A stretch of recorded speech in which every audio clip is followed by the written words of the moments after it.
The forest was silent, or at least as silent as war allowed. Somewhere in the distance, a sharp crack of gunfire echoed through the trees, then another, then a long pause that stretched into eternity. Private Daniel Mercer crouched behind a thick oak, his rifle pressed against his shoulder, eyes scanning the dim undergrowth. His heart pounded, not just from fear, but from the weight of knowing that this night might be the one where decisions meant life or death. Daniel was young, just 19, but the war had aged him far beyond his years. He'd seen friends fall, civilians vanish, and towns reduced to rubble. Every step forward was a gamble, every breath a defiance of fate. Yet here he was, gripping his rifle, feeling the coarse bark of the tree bite into his palms, waiting for the inevitable. The forest smelled of damp earth and decay, mixed with the acrid scent of distant smoke. Moonlight struggled to pierce the thick canopy, casting fragmented shadows across the leaf-strewn ground. It was beautiful in a strange, cruel way, the kind of beauty that made the horror feel sharper. Daniel took a slow, steadying breath, trying to quiet the storm inside him. His thoughts drifted to home, to the letters he hadn't sent, to the mother who would never understand why he had to fight. A whisper of movement, branches snapping under cautious footsteps, made him freeze. His instincts screamed, yet his mind raced. Ahead, through the shadows, he glimpsed enemy silhouettes moving like ghosts, unaware of the trap the Allies had set. Daniel's jaw tightened. Every second he hesitated could cost lives.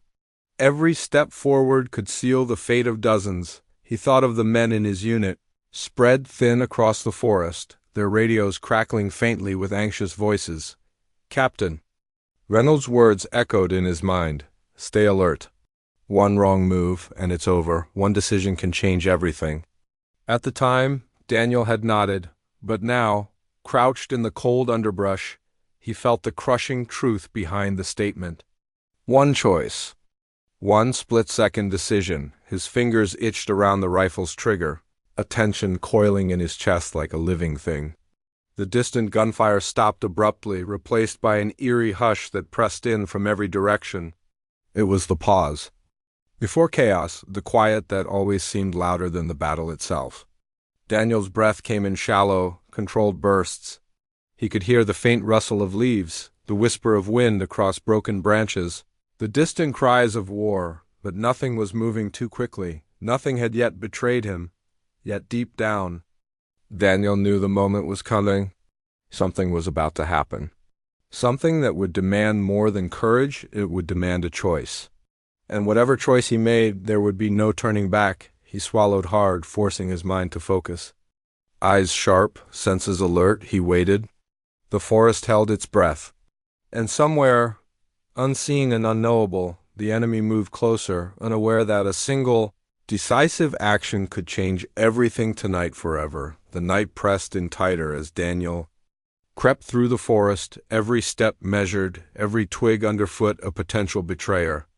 Somewhere ahead, he could hear the faint shuffling of boots, the soft murmur of voices that were not his own. The enemy was moving closer, their patrols sweeping methodically through the trees like predators circling prey. Shadows shifted unnaturally in the moonlight, and Daniel's mind raced, calculating distances, estimating angles, and imagining the worst-case scenarios. "Mercer," a whisper broke through his thoughts. Sergeant Klein emerged from behind a thick pine, rifle slung over his shoulder but eyes sharp and scanning.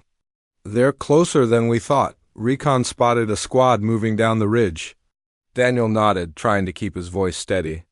"How many? Too many to count." "At least a platoon, maybe more," Klein said, his tone low, edged with unease. "We hold our ground, but don't get reckless." The young soldier swallowed hard, feeling the weight of responsibility settle like a stone in his chest. He wasn't just worried for himself. Every decision, every hesitation could cost the lives of his brothers in arms. He glanced at the others, Thompson, pale and quiet, constantly adjusting his helmet. Rivera, joking nervously, but Daniel could see the tension under his laughter. And Carter, hunched over his radio, fiddling with static and broken signals in frustration.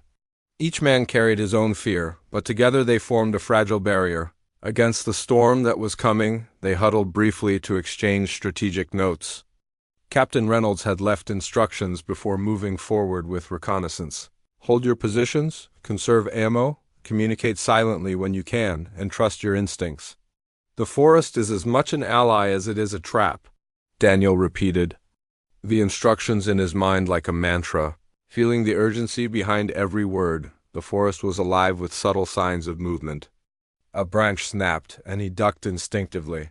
Faint laughter, probably a patrol, echoed off the distant rocks.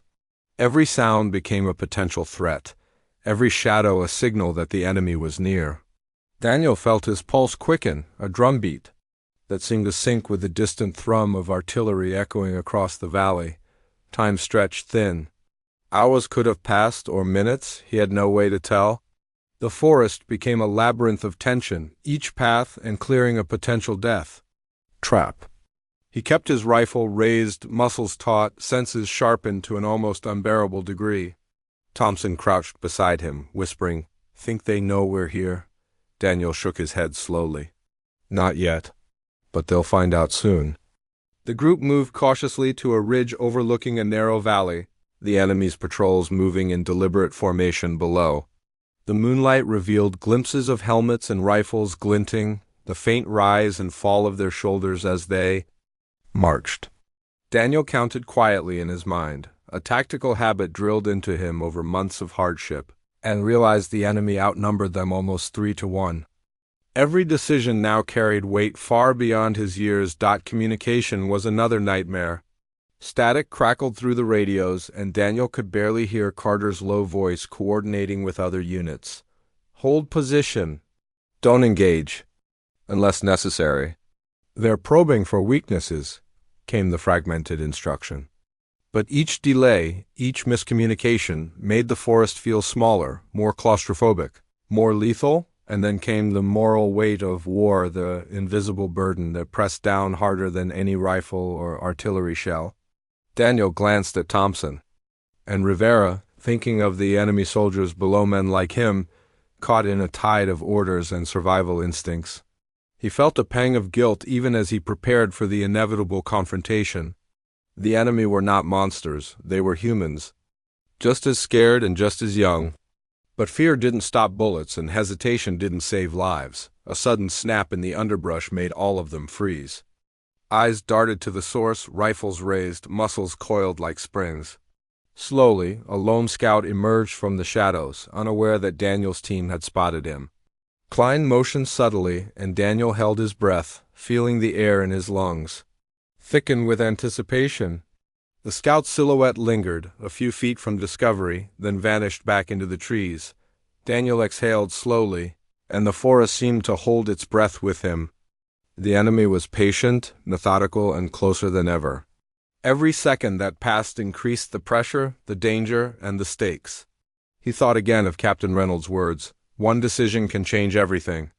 The truth of that sentence now pressed on him like a physical weight. One wrong move, one hesitation, and countless lives could be lost. Camaraderie offered some relief. Rivera clapped Daniel lightly on the shoulder. "At least we're still in one piece," he joked, though the quiver in his voice betrayed his fear. Daniel managed a small, tight smile, grateful for the brief human connection amidst the tension. But the joke faded quickly. Survival required more than courage. It required strategy, timing, and nerves of steel. Minutes dragged on like hours. Every rustle, every whisper of movement, every distant report of gunfire increased the tension until it became almost unbearable. Daniel knew instinctively that the moment of decision was approaching. He could feel it, a magnetic pull toward action that would come suddenly, violently, and without warning.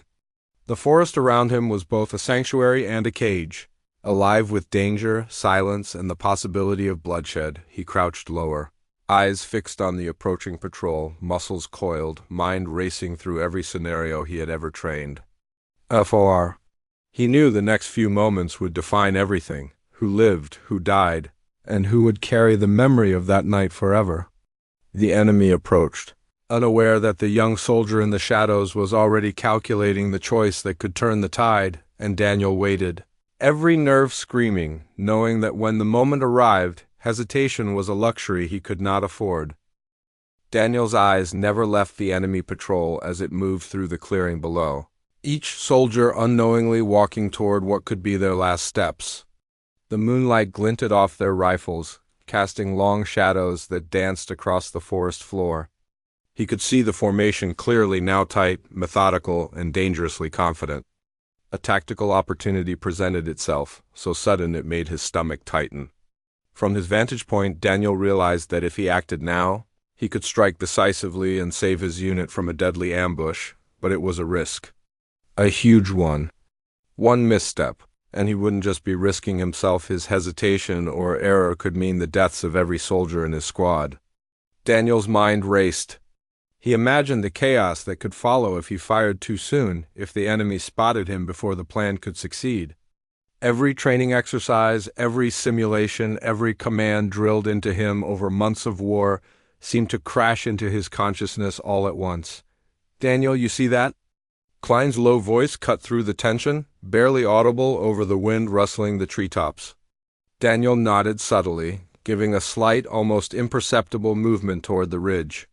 He could see Klein's face taut, grim, ready, but his eyes reflected the same fear Daniel felt. Both of them understood the stakes. Even without words, he shifted slightly, trying to steady his hands around the rifle. His heartbeat roared in his ears, louder than the distant echoes of artillery. The enemy soldiers were moving closer to a choke point in the valley, exactly where Daniel had noticed a fallen tree trunk that could serve as a natural barrier, concentrating them in a single, vulnerable line.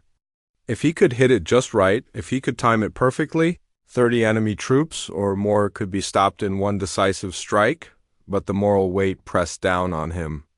These were human beings, after all.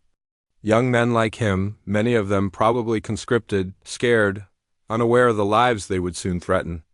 Daniel could feel the pull of hesitation, the quiet voice in his mind that begged him to wait, to avoid crossing the line from soldier to executioner. Every fiber of his being screamed in conflict, the duty to his comrades, the instinct to protect, and the unbearable thought of killing so many in a single moment. He glanced at Thompson, who was scanning the tree line nervously, unaware of the window of opportunity Daniel had identified. Rivera fidgeted with his helmet, joking quietly to mask his nerves. Carter's hands were trembling slightly over the radio. None of them knew what was about to happen, but they were counting on him, whether they realized it or not. Daniel's breathing slowed, measured, as he ran through every possible outcome in his mind. If he struck now, he could save lives. Delay, and the enemy could infiltrate the ridge, trap their unit, and the price would be much higher. Fear collided with duty, hesitation with necessity, morality with survival. The forest seemed to shrink around him, every shadow heavy with expectation. Every whisper of wind a reminder of the danger closing in. His finger hovered over the trigger, his mind a whirlwind of calculations and emotions. This was no longer a simple battlefield decision, it was a defining moment. In that tense silence, Daniel understood something fundamental. Courage was not the absence of fear, but action in spite of it. And duty was not just following orders, was taking responsibility when the outcome was uncertain and terrifying. Time slowed. He could see the enemy soldiers clearly now, a perfect line of vulnerability. He could feel the tension in his shoulders, the sweat on his brow, the pounding of his heart like war drums inside his chest. Everything he had learned, everything he had endured, led to this instant. One split-second choice, one decisive action, and the course of the battle and perhaps the lives of many would be sealed. Daniel exhaled slowly, and in that breath he made his decision. The hesitation that had gripped him dissolved into clarity. His finger pressed firmly against the trigger. There was no turning back. The forest seemed to hold its breath with him. The distant night sounds muted, as if the world itself had paused to witness the choice. Every second stretched, every shadow seemed alive, and Daniel's mind sharpened into singular focus. He aimed carefully, aware that the consequences of success or failure would ripple far beyond this forest, far beyond this night, and then, with a decisive motion, he acted. The moment was instantaneous, yet it carried the weight of eternity. Daniel's choice had been made. The line between duty and morality, fear and courage, hesitation and action had blurred and collapsed into a single irreversible act. The forest waited silent, expectant, ready for the chaos that would follow. Daniel lowered his breath, steadying himself for what was coming next. Knowing that nothing would ever feel the same again, Daniel's finger tightened on the trigger as he steadied his breath, every sense alert. The fallen tree trunk lay perfectly in his line of sight, the moonlight illuminating the narrow clearing where the enemy patrol would pass. He counted silently, 3, 4, 5 steps before the soldiers would reach the choke point. Then, with a sudden exhale, he acted. The first shot rang out, sharp and precise, cutting through the still night like a whip. The sound seemed impossibly loud, echoing through the forest, bouncing off every tree and rock. The enemy froze for a heartbeat, confusion written across their faces. Before chaos erupted, bullets tore through the shadows as Daniel moved quickly. Firing methodically, each pull of the trigger calculated to maximize impact. 30 enemy soldiers scrambled, their formation shattered in an instant. Shouts and curses filled the night as they tried to regroup, but the surprise was total. Explosions from nearby artillery shells added to the cacophony, shaking the ground and sending dirt and leaves raining down around him. He could see the fear in their eyes. The frantic movements as men ducked behind trees and rocks, rifles firing blindly into the dark. Adrenaline surged through Daniel's veins, sharpening every sense, the smell of gunpowder, the stinging in his eyes, the rough bark of the tree against his palms. Every heartbeat felt amplified. Each second stretched into eternity. A sudden movement to his left, a soldier flanking his position, made Daniel pivot instinctively, firing before the man could raise his rifle. The enemy's resistance was disorganized now, panicked, and he exploited every moment of confusion. Thompson and Rivera, hidden in the undergrowth, coordinated silently, moving with deadly precision, cutting off retreat paths, and taking advantage of the chaos Daniel had unleashed. The forest became a storm of movement, noise, and violence. Branches snapped underfoot, rifles cracked, and men shouted in fear and rage. The enemy tried to regroup, but the strategic advantage Daniel had calculated moments ago held strong. The choke point funneled them into a deadly trap, and for every step they tried to take, Daniel and his team were ready, waiting, striking with lethal accuracy. Through the chaos, Daniel's mind remained sharp. Every action, every decision, counted. He wasn't firing blindly, each shot was calculated. Each move a careful orchestration to minimize his team's risk while maximizing the effect on the enemy. The night air was thick with smoke and fear, punctuated by cries of pain and the pounding of distant artillery. Minutes, or was it seconds, passed in a blur. The enemy resistance collapsed under the unexpected assault. Some fled into the forest, stumbling blindly, while others fell where they stood.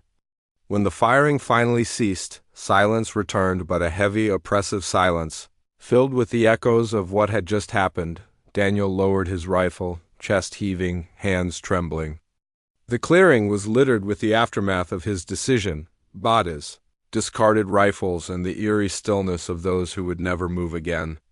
Around him, Thompson and Rivera emerged from hiding, eyes wide, expressions a mixture of awe, relief, and lingering fear. It was over, or at least this part of it.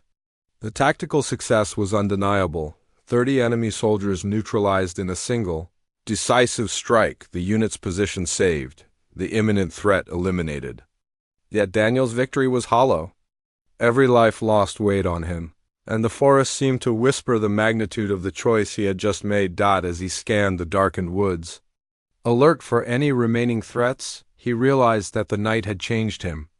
The forest, once a place of tension and anticipation, now bore witness to the consequences of a single decision, executed under the most terrifying circumstances. Daniel had acted with courage and precision, but the memory of the chaos, the cries, and the blood would linger, haunting him long after the echoes faded, and even as the immediate danger passed. He knew one truth: in war, a single choice could save lives and destroy souls. The forest, once alive with the chaos of gunfire and shouted commands, was now unnervingly still. Smoke curled in pale ribbons from scorched underbrush, carrying the acrid stench of spent gunpowder and blood. Daniel lowered his rifle, every muscle trembling from adrenaline that refused to fade. The night air pressed down on him, heavy with the echoes of what had just transpired. Around him, the forest seemed almost too quiet, as if holding its breath in mourning. He looked across the clearing where the enemy had fallen. Bodies lay scattered, motionless, some twisted in the last moments of frantic survival. The moonlight glinted off helmets and rifles, illuminating the horror in stark, unforgiving detail. Daniel's stomach churned. 30 men were gone because of his choice. The number, though tactical, felt unbearably human now. Each life lost was a story ended, a mother's grief, a letter never sent, a laughter now silenced. Thompson knelt nearby, staring at the fallen, his face pale. I didn't expect it to be this. Much, he murmured, voice trembling.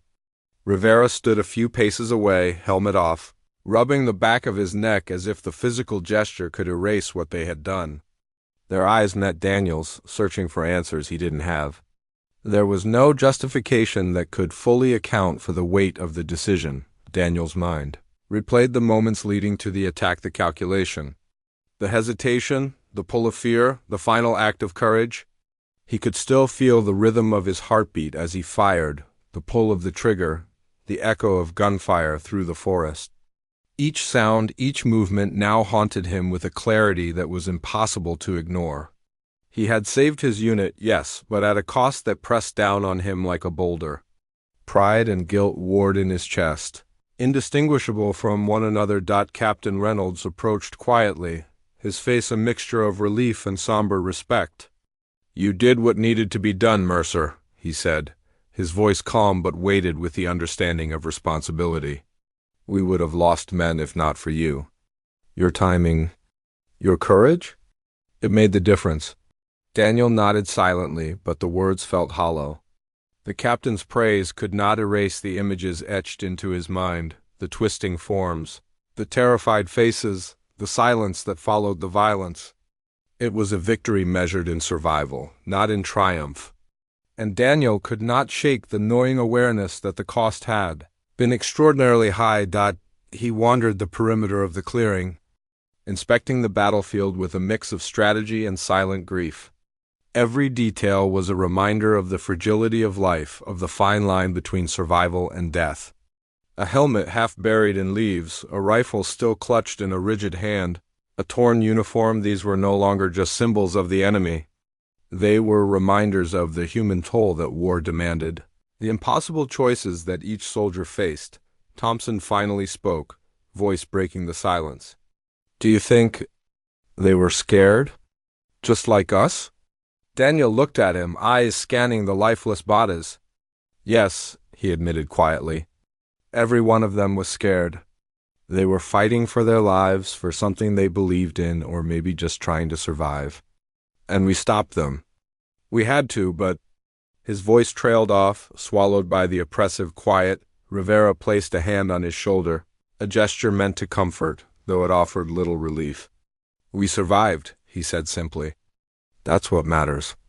We're still here because you acted when it counted." Daniel nodded again, but he could not let go of the moral weight pressing down on him. The forest seemed to close in, shadows stretching across the clearing like dark reminders of the lives lost. He had acted with courage, yes, but the clarity of the victory was tainted by the undeniable fact of the death he had caused. The cost of war, he realized, was never abstract. It was visceral, intimate, unavoidable. He crouched behind the same oak tree where he had first hidden, closing his eyes and letting the sounds of the forest fill him. Somewhere, distant artillery continued to rumble, a reminder that this was only a single moment in a long, unending conflict. Yet here, in this quiet aftermath, Daniel faced the consequences of his decision fully. Pride and guilt twisted together, inseparable. He had acted decisively and he had saved lives. But those 30 men, 30 human lives would forever mark him, in ways that no medal or commendation could ever erase. For the first time, Daniel allowed himself a single, shaky exhale. the tension in his chest releasing just enough for him to acknowledge the weight of survival. Around him, his comrades began to regroup, checking ammunition, scanning the forest, preparing for whatever might come next. And Daniel, though shaken, knew that he had survived not just by luck or training, but by the difficult choice that had defined the night. As he lifted his head and surveyed the clearing one last time, he understood something vital in war. Courage and morality are rarely aligned, but both demand recognition. The forest, silent now but haunted by memory, would bear witness to that truth long after the echoes faded. And Daniel knew that the night's events would follow him forever, an indelible mark of duty. Fear, and the human cost of survival. By dawn, the forest had begun to stir with the first pale light, washing over the scarred landscape and revealing the aftermath of the night's chaos. Daniel sat on a fallen log, cleaning his rifle with hands that still shook slightly.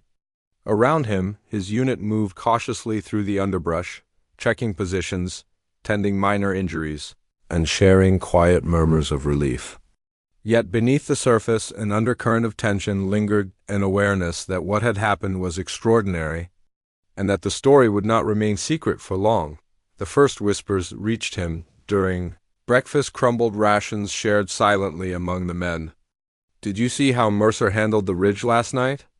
Thompson asked in a hushed tone, eyes darting to ensure no superior officer overheard. 30 enemy troops, gone in minutes. No one else could have done it like that. Rivera, standing nearby, nodded slowly. "I know, I saw it all.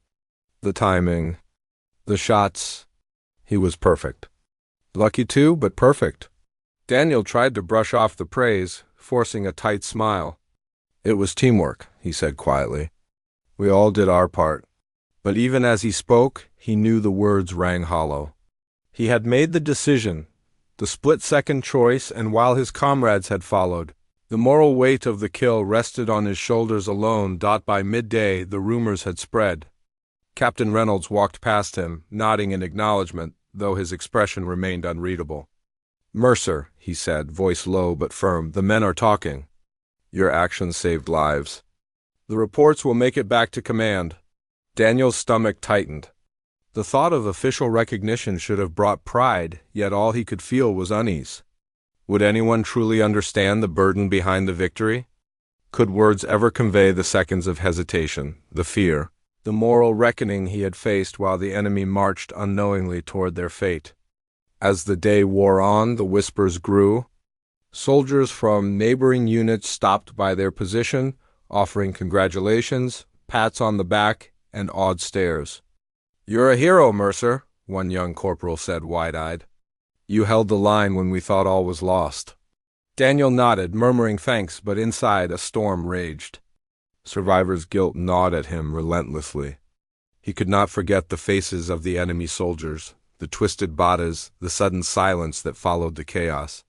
Heroism, he realized, came at a cost, and that cost had been carried on his conscience alone, even among his own unit. The tension between public praise and private turmoil was palpable.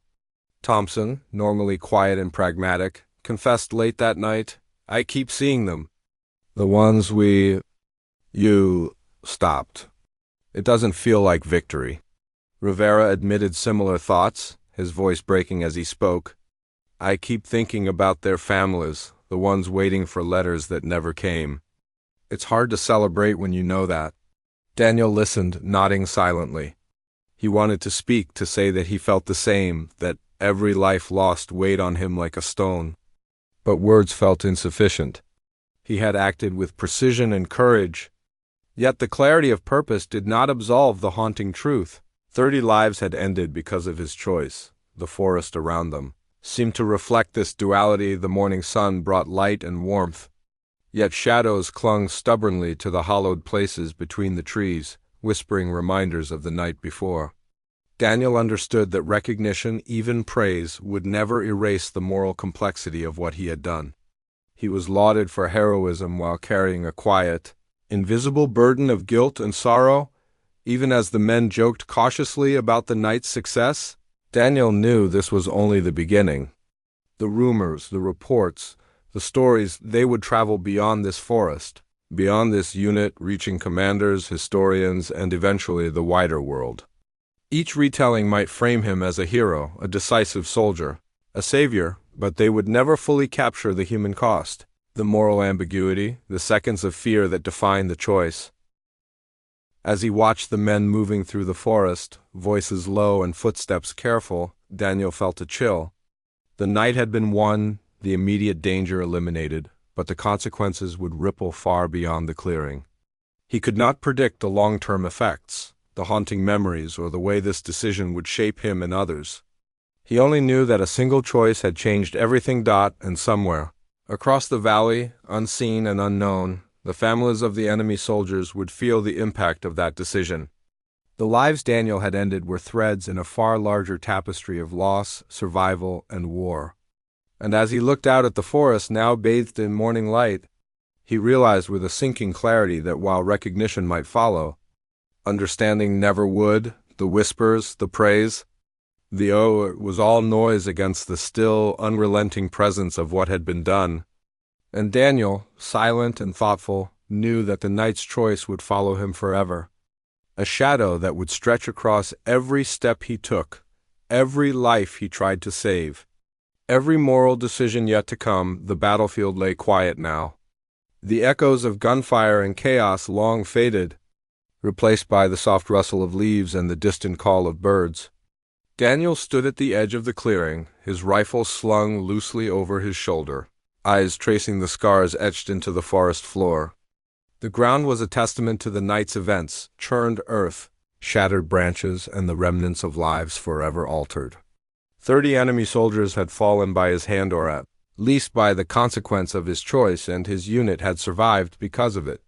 The weight of that truth settled over him like a shadow he could not shake. In the weeks that followed, the story of his decisive action spread through the ranks. Reports praised his courage, his precision, and his presence of mind under pressure.